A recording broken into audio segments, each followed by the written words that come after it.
Hola a todos, bienvenidos a Profes Studio. Hoy vamos a dedicar 30 minutos a desentrañar una de las obras más importantes del siglo de oro español, La vida es sueño, de Pedro Calderón de la Barca. El vídeo estará estructurado de la siguiente forma: 1. Introducción a la obra y su contexto histórico-literario. 2. Explicación detallada de cada acto, resaltando lo más importante de cada uno. 3. Repaso del argumento general de la pieza.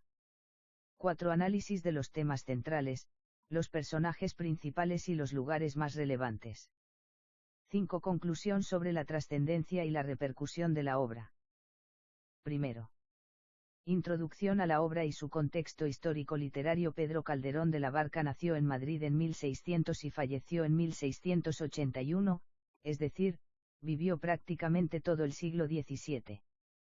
Perteneció a la estirpe de escritores del siglo de oro español, una época en que florecieron la poesía, el teatro y la prosa, con figuras como Lope de Vega, Quevedo, Góngora o Tirso de Molina. Calderón es autor de más de 200 comedias y autos sacramentales, aunque La vida es sueño, estrenada en 1635 grados 1636, destaca por su profundidad filosófica. Esta obra se encuadra dentro del drama barroco, concretamente dentro del subgénero drama alegórico filosófico. En ella se combinan temas morales, religiosos y metafísicos con el gusto barroco por el contraste y la paradoja. En el barroco encontramos la preocupación por la fugacidad de la vida y la capacidad del ser humano para engañarse a sí mismo, e insistencia en la idea de que la realidad puede no ser lo que aparenta. Calderón va a tomar estas preocupaciones y las va a convertir en un texto teatral de gran riqueza en el que el sueño y la realidad se superponen, invitando al espectador a reflexionar sobre la libertad y el destino. El autor escribió La vida es sueño hacia 1635. Su propuesta es radical: preguntarse si el ser humano es libre o está sometido a la providencia divina. El protagonista principal, Segismundo, es hijo de un rey que, por una profecía, lo mantiene encerrado desde su nacimiento. De ese modo, se incardina una trama en la que a lo largo de 3 actos se desarrollan dilemas éticos y existenciales. Podéis pensar en La vida es sueño como un tratado dramático sobre la cuestión de la libertad humana. En la España del siglo XVII, la doctrina católica sostenía la existencia de la providencia divina, de forma que todo sucedía porque Dios lo quería así. Sin embargo, la tradición medieval y renacentista también abría la puerta a la libertad humana y al libre albedrío. Calderón, en su obra, va a explorar este choque de ideas. A lo largo de los 3 actos, se muestran los conflictos interiores de Segismundo y los intereses políticos que pululan en los pasillos del palacio. Habiendo repasado de manera general esta información, vayamos acto por acto para comprender cómo está estructurada la obra y qué sucede en cada parte. Ahora vamos con la explicación detallada de cada acto. Acto primero, comenzamos con el primer acto. Aquí se sientan las bases del drama, la situación inicial, los personajes que intervienen y el planteamiento del conflicto. El primer acto arranca con una entrada en la que aparecen don Pedro, hermano del rey Basilio, y otros nobles que hablan acerca de un suceso extraordinario, la boda de Astolfo con Estrella, herederos del reino. Sin embargo, repentinamente, mientras conversan, el viejo Clotaldo irrumpe y avisa que el rey Basilio ha cambiado de planes. Su hijo Segismundo, a quien había mantenido en una torre como prisionero, saldrá de su encierro. Este anuncio sorprende a todos porque nadie conocía la existencia de Segismundo o, al menos, no se sabía que estuviera aún con vida. Elementos clave del primer acto: personajes presentados: Clotaldo, maestro y leal servidor del rey. Él fue quien entregó al bebé Segismundo a Basilio y se lo llevó a la torre. Clotaldo simboliza la voz de la lealtad y la confianza en la justicia real. Astolfo y Estrella, 2 príncipes emparentados. Astolfo es sobrino de Basilio y su futuro heredero, si no hubiera cambio de última hora. Estrella es prometida de Astolfo. Don Pedro, hermano de Basilio, que participa en las discusiones políticas. Su papel es secundario en este acto, pero sirve para subrayar la tensión entre las facciones de la corte. Aparecen también cortesanos y mensajeros que permiten conocer la atmósfera de intriga palaciega. El dilema del rey Basilio, atormentado por una profecía que dice, este hijo tuyo al nacer será al fin hombre fiero y, en una corneja de hielo, encumbrará la mano al soplete de su misma negra sien y a un inocente fouca le matará por un acierto. Fragmento metafórico, no textual, pero que resume la profecía. La idea es que el niño que tenga provocaría la ruina del reino. Basilio decidió aislar a Segismundo en una torre para evitar que la profecía se cumpla. Ahora, tras años de mantenerlo oculto, quiere someter a Segismundo a una prueba, darle el poder por un día y ver si se comporta con crueldad o con piedad. El gran tema de la libertad y el destino, ya en este acto aparecen las primeras sombras de la pregunta central, ¿está Segismundo predestinado a un destino terrible o puede cambiarlo con sus actos? El rey, al liberar momentáneamente a Segismundo, pretende comprobarlo. Momento dramático del final del acto, Clotaldo se revela ante la idea de que Segismundo sea puesto a prueba si eso implica arriesgar la estabilidad del reino. Sin embargo, Basilio se muestra inflexible, tras haberlo tenido confinado, Segismundo merece al menos la oportunidad de demostrar si la profecía es verdadera. De esta forma, el primer acto culmina con la decisión inapelable de Basilio, Segismundo será sacado de la torre, vestirá ropas reales y reinará por un día. Acto segundo, el segundo acto constituye el núcleo del drama y es el que contiene la célebre escena del despertar de Segismundo. Aquí se hace realidad la primera prueba del rey y, al mismo tiempo, descubrimos la psicología del protagonista. Estructura y momentos clave, la aparición de Segismundo, Clotaldo baja a la torre y despierta a Segismundo. El segundo acto inicia con un monólogo de Segismundo en el que expresa su asombro al ver la luz del sol tras años de encierro, ¿qué es la vida? Un frenesí. ¿Qué es la vida? Una ilusión, una sombra, una ficción, y el mayor bien es pequeño, que toda la vida es sueño, y los sueños, sueños son. Este monólogo resume la idea central del drama, la frontera difusa entre realidad y sueño. Reacción de Segismundo al palacio, vestido de príncipe, Segismundo asiste al palacio. No sabe manejar las convenciones sociales, saluda de forma brusca, tropieza, ignora protocolos. Esto provoca sorpresa y temor en la corte. La gente murmura y lo considera violento o salvaje. Segismundo, sin educación cortesana, se siente extraño, no entiende las intrigas palaciegas y actúa impulsivamente. Por ejemplo, cuando ve a Estrella, no percibe los juegos de seducción, sus reacciones emocionales están dominadas por la pasión y la falta de autoconocimiento. Confrontación con las cortesanas y cortesanos, en una escena muy intensa, Estrella y Astolfo intentan atraer el cariño de Segismundo. Estrella se interesa por él, pues no sabe que es príncipe. Segismundo, según se narra, confunde burlas con amor verdadero, su primer beso a Estrella provoca risas de los cortesanos. Aquí se evidencia la fragilidad de Segismundo, ha pasado toda la vida sin interactuar con otras personas excepto Clotaldo. Su mente infantilizada reacciona mal a la adulación hipócrita de la corte. El rey y la resolución de la prueba, Basilio, que observa todo desde un palco o desde un lugar oculto, se horroriza al ver a su hijo convertido en un ser aparentemente violento y despectivo. Cree que la profecía se está cumpliendo y decide retirar la corona y devolver a Segismundo a su encierro. Clotaldo, desolado, contempla cómo Segismundo es nuevamente introducido en la torre. La reina, muerta años atrás, no existe para darle un apoyo moral. Segismundo, confuso, cree que el breve lapso de poder fue un sueño, a partir de ahora, piensa que todo lo vivido en el palacio era una alucinación. Monólogo final de Segismundo en el acto segundo, antes de ser encerrado otra vez, Segismundo recita versos que marcan uno de los momentos más conmovedores del drama, ¿qué será de mí? Más hay, será cierto lo que he soñado. Con ello refuerza la idea de la duda existencial, si la vida es sueño, ¿cómo distinguir lo real de lo irreal?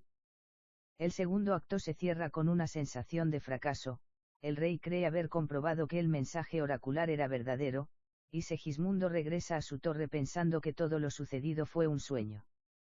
La tensión se concentra en el dilema: ¿será posible que haya cambiado el destino? Acto tercero.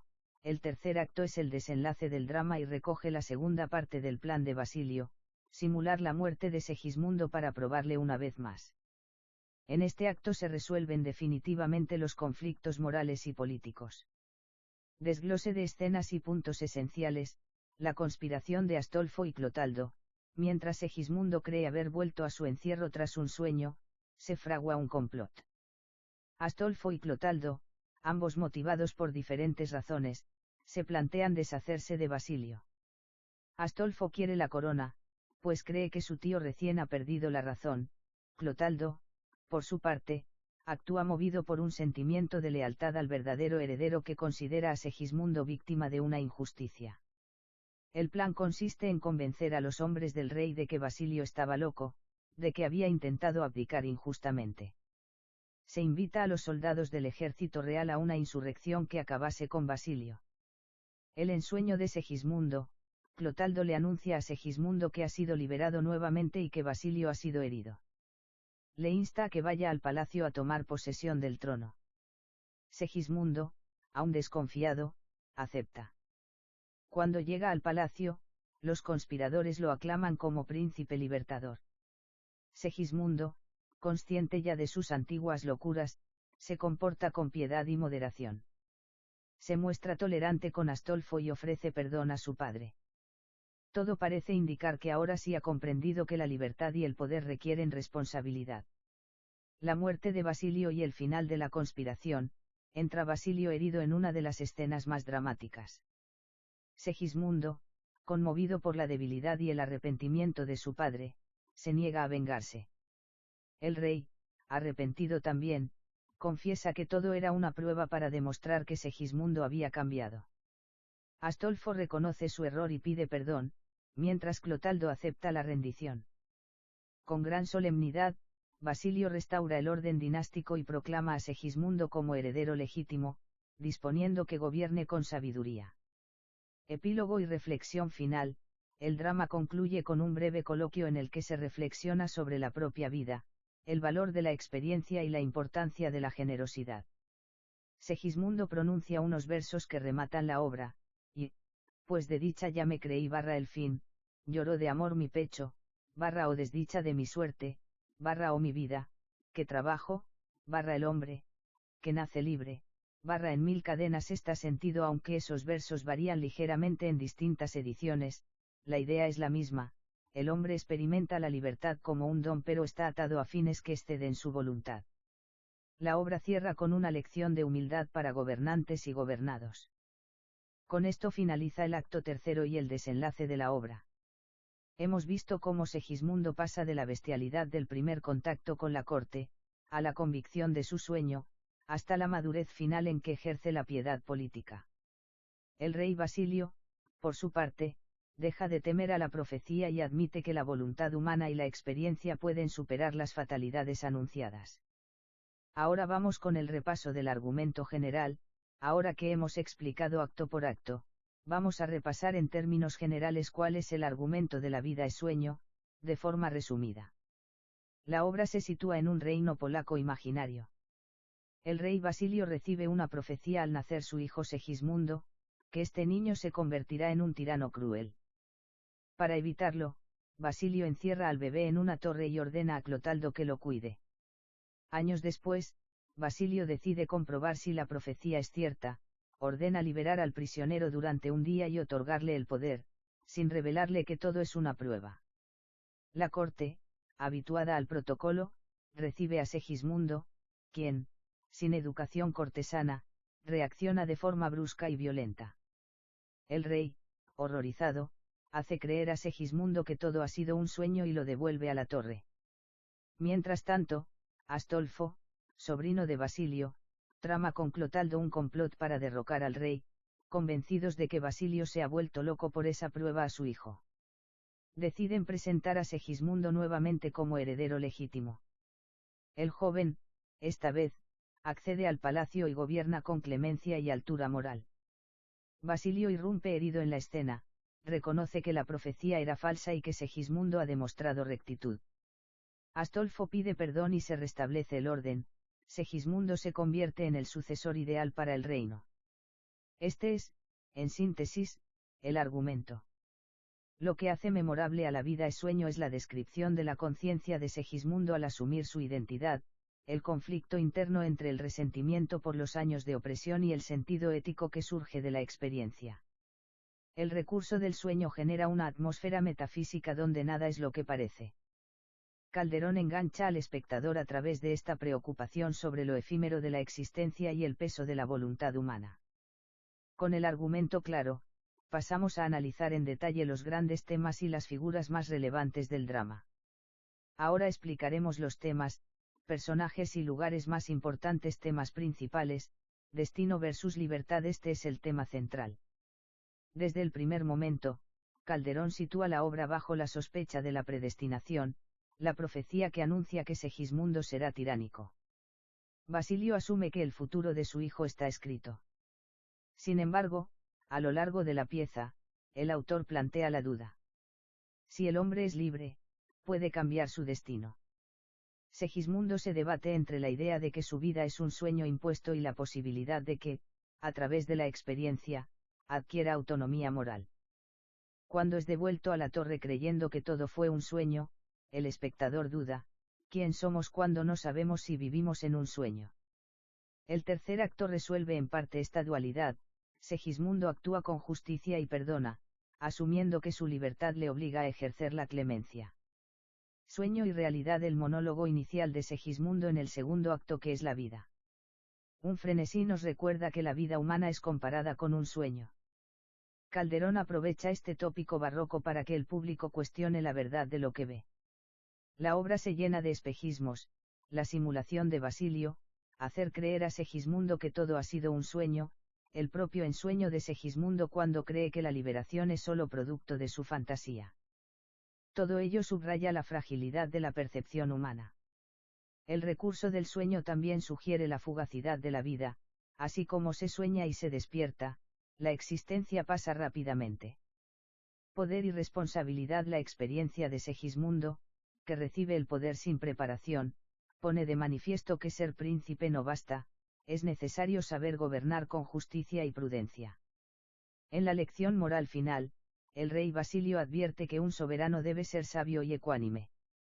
La clemencia de Segismundo al perdonar a su padre y a sus enemigos sirve como ejemplo de cómo el poder debe usarse con mesura. Justicia y clemencia. Relacionado con lo anterior, el contraste entre la justicia estricta y la piedad se manifiesta en varios diálogos. Segismundo, tras su segundo ascenso al trono, demuestra que ha aprendido la lección: no se deja llevar por la ira ni por el rencor. Basilio, al final, se siente aliviado porque ve que la clemencia es posible. En este sentido, la justicia se enriquece con la piedad, la tiranía que anunciaba la profecía se desvanece en la moderación política. Teatro. Dentro del teatro, el efecto metateatral del ensayo que hace Basilio, al representar la vida de Segismundo como un mero sueño teatral de un día, plantea una reflexión sobre la propia naturaleza dramática. El público recuerda que asiste a una obra de teatro, hay personajes que fingen ser otros, se suceden las escenas y todo podría ser un artificio. Este guiño barroco conecta con la idea de que la vida misma es una representación. Personajes principales: Segismundo, hijo de Basilio y su difunta esposa. Ha vivido desde pequeño encerrado en una torre, sin contacto con la sociedad. Su nombre significa protector de la victoria. En el primer contacto con la corte, se muestra violento y grosero. Tras creer que todo fue un sueño, madura moralmente y actúa con clemencia cuando accede al poder por segunda vez.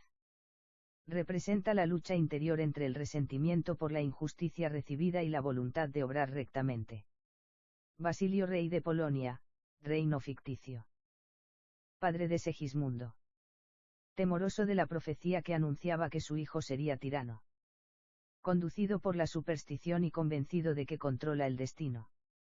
Al final, reconoce que la providencia y la experiencia humana pueden superar las predicciones, y restituye a Segismundo como heredero, confiando en su capacidad moral. Clotaldo leal vasallo y maestro de Segismundo.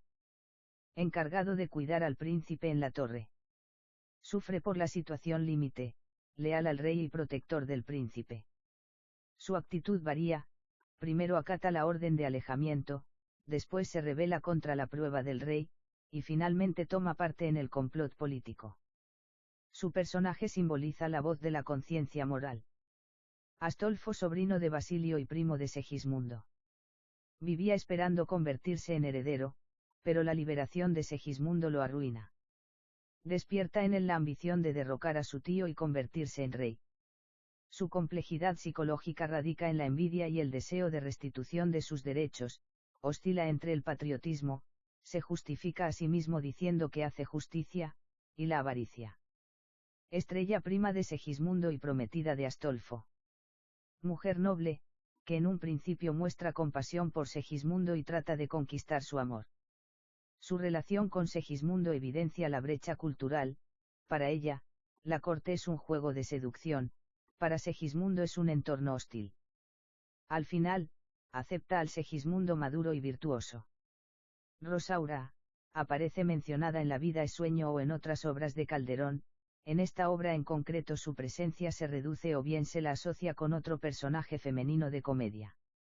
En muchas ediciones, el personaje de Rosaura no aparece de forma explícita en La vida es sueño, sino que es más propio de El médico de su honra o El purgatorio de San Patricio. Por eso, nos centraremos en Estrella como principal interés amoroso femenino. Otros personajes secundarios. Don Pedro, hermano de Basilio, no es especialmente activo en La vida es sueño, pero sirve para entender el entorno palaciego. Soldados y cortesanos anónimos que caracterizan la atmósfera intrigante de la corte. Mensajeros que traen noticias, vehículos de la información y del rumor. Cada uno de estos personajes contribuye a la tensión dramática, desde la figura autoritaria de Basilio, temeroso de su propio hijo, hasta la corrupción política de Astolfo, y la redención final de Segismundo. Lugares más importantes: la torre donde Segismundo está encerrado, lugar de aislamiento y privación de libertad. Representa la ignominia y el sufrimiento, pero también la pureza de alma. Segismundo, al no conocer la corte, no ha aprendido a mentir ni a simular. La torre se erige como símbolo de la opresión pero también de la reflexión. En ella, Segismundo medita sobre el sentido de la vida y, en un momento, expresa su célebre monólogo filosófico. El palacio real contrapuesto a la torre. Allí brotan las intrigas, la falsedad, las convenciones sociales. Se describe como un lugar solemne, con patios, salones y corredores donde circulan cortesanos. Cuando Segismundo accede por primera vez al palacio, se siente aturdido, no entiende los protocolos y se enfrenta a la falsedad de la corte. Áreas de transición, pasillos y escenarios intermedios, como la sala donde Basilio observa a Segismundo, son espacios de vigilancia y control. A veces se menciona el campamento militar donde Astolfo consigue apoyo para el complot. Aunque no se describe físicamente con detalle, sirve para entender el caudal de descontento político. Ensoñaciones y proyecciones mentales, aunque no son lugares reales, el propio espacio onírico que crea Calderón en el segundo acto, cuando Segismundo cree que la vida es un sueño, merece ser considerado, es el no lugar donde se confunden la realidad y la fantasía. Al ver estas escenas, el espectador es invitado a cuestionar si vive en un escenario manipulado por Basilio o si, de hecho, la vida misma es teatral. Estos lugares configuran el mundo dramático, un contraste entre la opresión y la intriga palaciega, y el refugio reflexivo de la torre. A través de ellos, Calderón enfatiza la distinción entre la apariencia y la esencia, entre lo público y lo privado, entre la cárcel y la libertad moral. Por último, la conclusión sobre la obra. Hemos recorrido ya la introducción, el análisis de cada acto, el argumento global, los temas, los personajes y los lugares. Ahora vamos a cerrar el vídeo con una reflexión final sobre la trascendencia de La vida es sueño y por qué sigue siendo una obra fundamental en la literatura española y mundial. Relevancia filosófica y universal. Calderón de la Barca no se limitó a escribir un drama cortesano más. Con La vida es sueño planteó cuestiones que aún hoy tenemos presentes, ¿qué es la libertad? ¿Hasta qué punto nuestras acciones están condicionadas por factores ajenos? ¿Vivimos en una realidad cierta o somos víctimas de engaños? Estas preguntas resuenan en la filosofía contemporánea y en corrientes como el existencialismo. Innovación dramática. El recurso del metateatro, el uso de la simulación dentro de la obra y la interioridad psicológica de Segismundo son avances respecto a otros autores de su época. Calderón hace que el espectador sienta compasión por un príncipe que no ha podido formarse, pero al mismo tiempo lo empuja a condenarlo o exculparlo en función de sus acciones. Esta ambigüedad genera un efecto dramático potente. Influencia en la cultura posterior. Desde el romanticismo en el siglo XIX, escritores y críticos han valorado La vida es sueño como un texto paradigmático. Poetas como Gustavo Adolfo Bécquer apreciaron su tono simbólico y Goya se inspiró en la idea del sueño para algunos de sus grabados. En el siglo XX, la novela 1984 de George Orwell comparte con el drama calderoniano la obsesión por la manipulación de la realidad. En el cine, directores como Rafael Gil o Gerardo Herrero han llevado a la gran pantalla adaptaciones de La vida es sueño, manteniendo el dilema metafísico. El mensaje moral. La lección final de la obra, que abonamos en la clemencia y la responsabilidad política, sigue siendo válida. Un gobernante debe recapacitar y no dejarse llevar por la superstición.